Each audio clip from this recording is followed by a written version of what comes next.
Hey, this is Bugpowder Dust. I just wanted to bring to your attention this very watchable replay.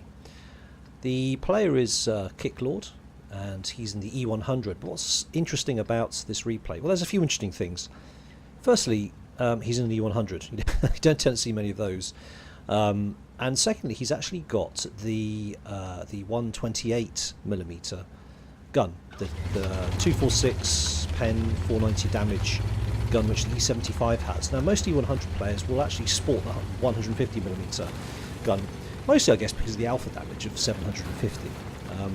Makes a lot of tanks very wary to engage you. Of course, the downside of the 150mm is that the accuracy is pretty poor. It's 0.4. The aim time is 2.9, so it makes it more of an up-close brawler. Now, of course, if people are up close to you, they are more adept at hitting your weak spots as well. So, this game is on Minsk. It's a map that I must admit I struggle with.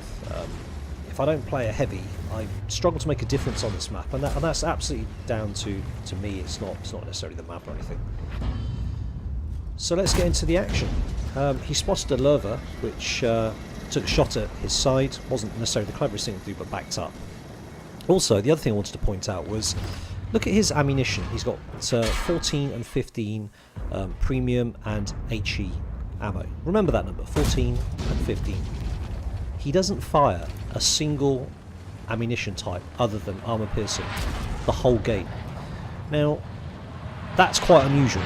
That is quite unusual. The other interesting thing about this replay is that he gets very little premium ammo fired at him in return.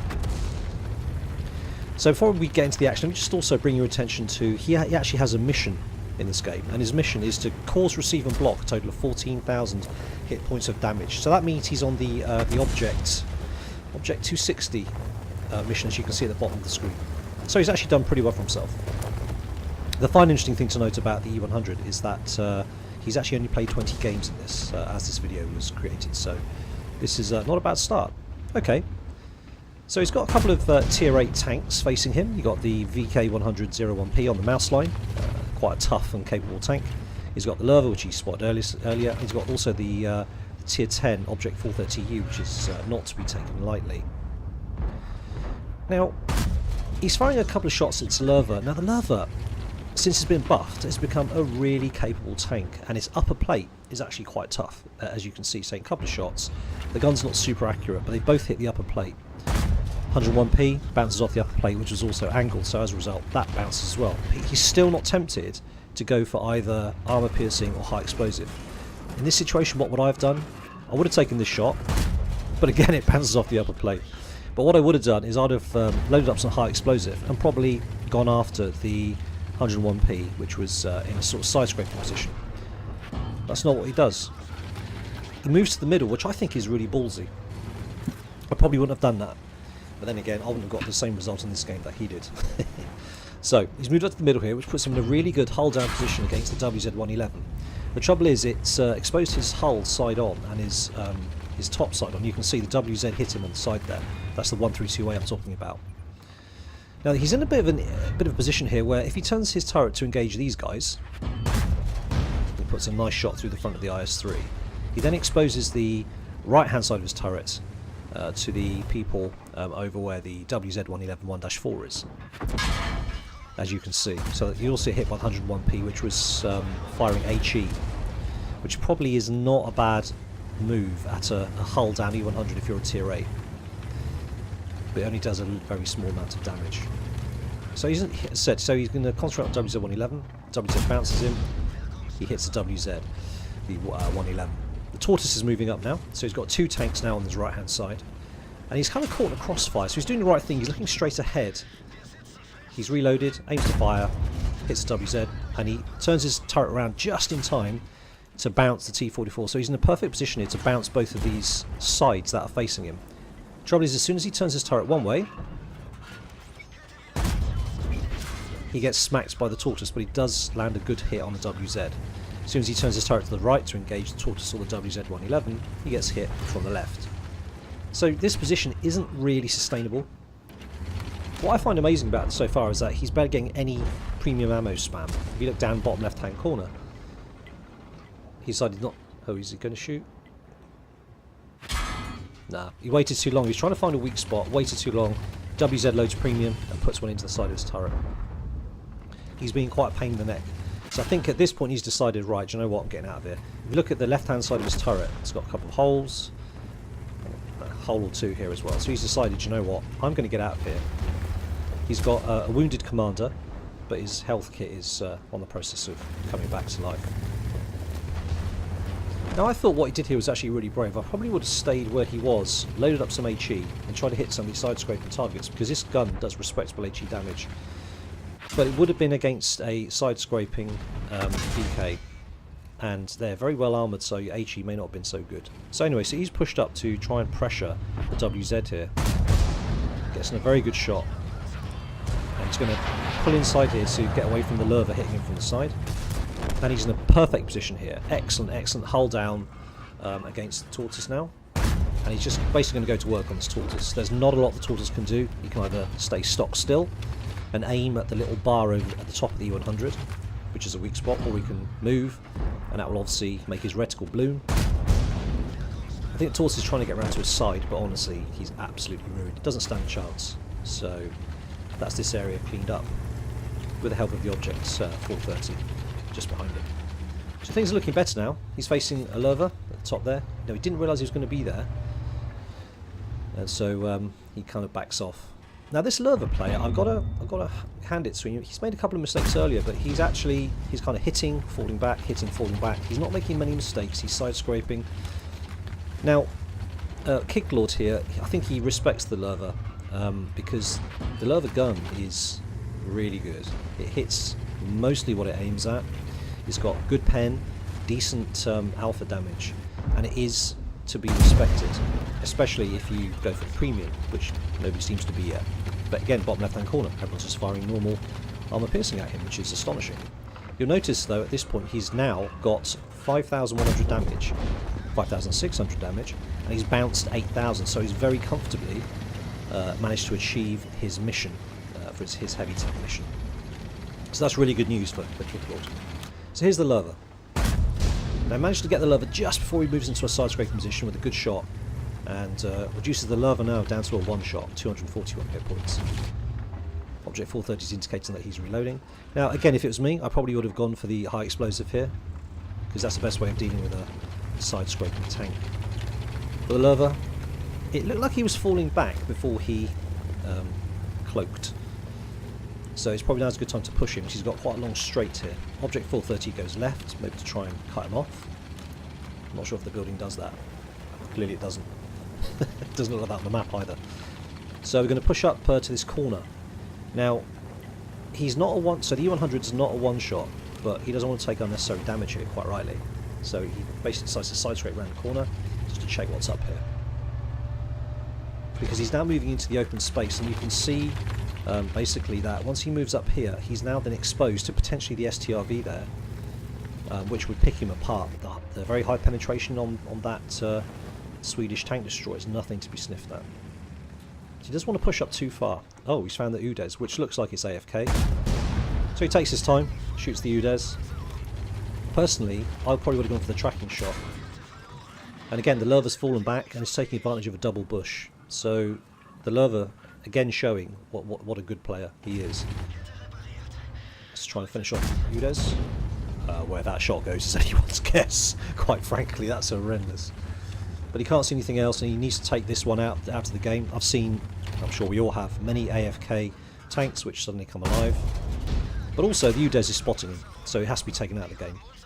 So there's the Lurva. Lurva got sloppy, he's now spotted. But he can't do anything about that guy. And he's taken 2 hits there. Did you notice a Super Conqueror and a WZ-120? Super Conqueror shows up, but honestly, it's too much firepower for him to deal with here. He can't see the WZ, and he doesn't know where the STRV is. Frankly, I wouldn't push up any further. Now, it's looking quite serious now. We've got the E100, a T30, and a... let me just check. STA-1, that's left on his team. Versus the Object 430, a Strav 103, the Lurva, and a WZ. Now the Strav is a good player, and he's got 5 kills, so clearly he knows what he's doing. So looking at the situation down in the south, you've got the STA and the T30, who's also a very good player, fighting the Object 430. Now I would suspect the T30 can't come out and go north around the left of that corner there because of the dug-in TDs. So you've got to play it very careful. STA versus Object 430, I know who I'd put my money on, and it's not the STA. The STA may be a good player, but you know, it's a tier 8 versus tier 9. STA has no armour. Nah, there we go. There goes the STA. That was only really a matter of time. Unless he had some help, which at the time he didn't. So he's going to push back to move down, maybe to try and meet up with the T30, I'm guessing, to try and keep all their firepower in one area, because on its own the E100 is very vulnerable. The reload on it is probably 10-11 seconds. So he's doing the right thing by pushing back to try and join up with the T30. He's done 7.6k's damage, and he's blocked almost 10,000 with his armour. That is really impressive. And again, I'm really impressed that he hasn't had too much special ammo spam, as it's now called. And again, what a great spot. He will overmatch the STRV, just has to hit it. STRV doesn't get a shot off that time, but it's a really hard target to hit. This is not the most accurate gun, and he's not giving him much of a target. Fortunately, as I said, he will overmatch, he just has to hit him. Again, he doesn't, which is a real shame. Now you'll notice the T30 coming up from the south, up to the north, to lend him a hand with the STRV. So he's just kind of side-scraping now. STRV nails him. Very, very accurate gun. Very hard hitting. Probably put it through the front of his... yeah, but... yeah, there he goes. Bottom right-hand corner of his mantlet. Now he's noticed the Lurva pop up behind him. Turns around to deal with him. And not a moment too soon that Lurva would have gone through his side like butter. 230 pen, I think. So again, he's at the same spot he was in earlier, and unfortunately he fluffs the shot, gets a little bit flustered there I think, puts it into the wreck. But that's okay, again he's in the position he was in earlier, absolutely beautiful spot, hull down, Lurva can't do anything about it, and he makes sure of it that time, Lurva exposing his lower plate, nothing much you can do about that. Now meantime, the T30 has actually killed the STRV, which is brilliant, so it brings it to 2v2. You've got the E100 and the T30. Versus Object 430 and WZ. So this game could easily go any way. The E100 is a one-shot to the Object 430, and I think also to the WZ 120, who does an alpha of 400 or so, if I remember correctly. Object 430 spotted, being quite aggressive there. Maybe he's trying to spot for his colleague, or WZ. We'll have to wait and see. But now we know where the Object 430 is. The E100 is going in for the kill. Around the corner. Is he waiting for him? No. Bounces off the side of the Object 430. Object 430 was expecting to be there, and wow, that's brave. When you know that T30's behind him, he's just hit you. And I guess the Object 430 backed up because he didn't want to expose himself to the T30. T30's a one hit, a one shot. He's on 29 health now. And here's the WZ, who I'm a little bit surprised he did this. He could have played the vision range. As a TD, he's naturally more stealthy than both the T30 and the E100. E100 because it's a heavy tank. The T30 I don't think has the best camo. The WZ could have played the view range game and camo game, but now they know where he is. E100 goes in to try and cut him off. And the T30 goes around the outside. The WZ's relatively quick, as we can see. The T30 spotted him and has smacked him hard. That's some alpha damage. At the same time, the WZ takes out the T30. Boom. Now, honestly speaking, as I said, I commended kIkLoRd earlier on for not loading up any premium or HE. At this point, I probably would. Haven't got any time left. Got a gun that takes a long time to reload. I probably would have started to spam APCR myself, or maybe HE. Well, HE not at this point, because obviously you've got too much rubbish in the way. HE doesn't go through fences, or basically anything. But given that the WZ's armour can be quite troll, I probably would have gone for APCR at this point, because he's got 35 seconds left, and he needs this hit. One hit will kill him, and he needs to make the next shot count. But he's a one shot to the WZ, the WZ's a one shot to him. Now the T30's been a really good player throughout all this game, He starts to get a little bit mouthy in chat here, which I don't think is helping much. I mean, you know, calls him a retard. There's no real need for that, honestly. Because the guy's under enough pressure as it is. He knows there's only 10 seconds left. So he's doing the right thing here. He's going to side scrape. He's got 5 seconds. 4, 3, takes a shot. He wants to try and get the first shot in, so he spams a shot and it bounces. The WZ bounces off him and it ends up in a draw. But what a great game. Let's check out the end of game stats. So although the game was a draw, I mean, it was a great game for kIkLoRd. You see, you got Mastery, obviously. Got a whole raft of medals here. Steel Wall Bruiser. Cool-headed. You know, high caliber. Top Gun, as you'd expect. So let's have a look at the scores. 9,006 damage. That's very good. And, yeah, I mean, the T-30 did well. The rest of the team, not so much. But it is what it is. On the opposing team, the Super Conqueror looked like he was their MVP. Strav did well with the 5 kills. So how much damage did he block in the end? He blocked 11,410 damage. That is really impressive. Didn't fire a single round of premium. Didn't fire any HE. He was only running a non-premium account, but I mean, even tier 10 is expensive, right? So even if he didn't have this, he would have got 77,000. He probably would have barely broken even. If he'd fired any premium, he definitely would have been in the red. But there we go. That was a great game. Really great game. I take my hat off to kIkLoRd. He certainly played that much more differently than I would have. But he's got the results to show for it. He's only got 20 games in E100, so I think he did very well with it. So there we go. Hope you enjoyed that replay. I will showcase more replays as time goes on. So yeah, stay tuned, and I'll catch you on the next one.